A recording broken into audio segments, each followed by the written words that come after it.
c'est un métier un peu méconnu, mais c'est en fait notre boulot, c'est mon boulot, c'est d'apporter de l'artistique aux développeurs et aux techniciens et d'amener de la technologie aux directeurs artistiques, aux graphistes. Un métier qui est assez sympathique puisque en fait je vais dans des salons, je vais dans des festivals, j'essaye plein de choses, je me nourris de plein de choses, je vais au cinéma aussi, je vais un peu partout, dès que quelque chose de nouveau un peu se fait, je vais suivre beaucoup de conférences et je ramène ça au bureau.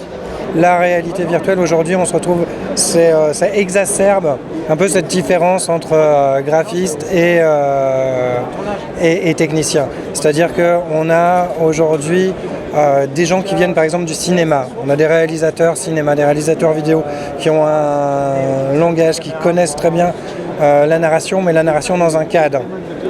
Et de l'autre côté, on a des développeurs, mais des développeurs qui en fait viennent plus des milieux du jeu vidéo et donc n'ont pas forcément de notion de mise en scène, de narration.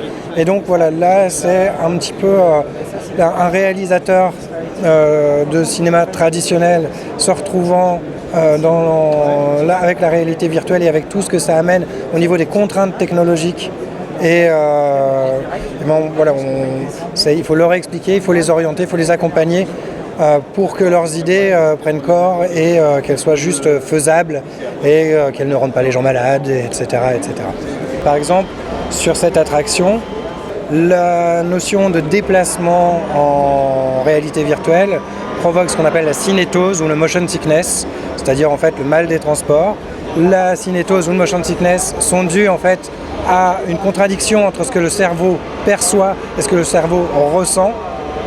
Et donc, on a dû trouver des solutions comme un siège 6 axes qui va reproduire très finement les mouvements et qui va reproduire exactement les sensations qu'on a en voiture pour que les gens puissent voir une vidéo 360 à bord d'une voiture sans être malade et sans ressentir tout ce malaise. Voilà, c'est un peu ça mon travail. On cherche des gens curieux en creative technology. C'est-à-dire que pour expliquer, moi j'ai un parcours un peu atypique. Moi j'ai fait une école de bande dessinée. J'ai fait Saint-Luc-Bruxelles. Je me suis retrouvé donc il y a une vingtaine d'années à développer, à me mettre sur au niveau internet, à développer des jeux en Flash parce que je savais faire de l'animation. Et il n'y avait personne pour m'aider à développer. Je me suis mis à faire du développement. Je suis devenu un peu développeur, j'étais dessinateur, j'ai mélangé un petit peu les deux et j'ai toujours gardé cette curiosité.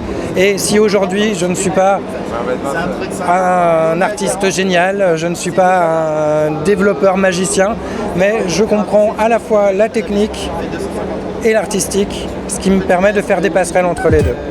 J'ai pas encore vu de domaine où il n'y aurait pas potentiellement quelque chose, même dans l'humanitaire, en termes de communication, il y a des choses formidables à faire.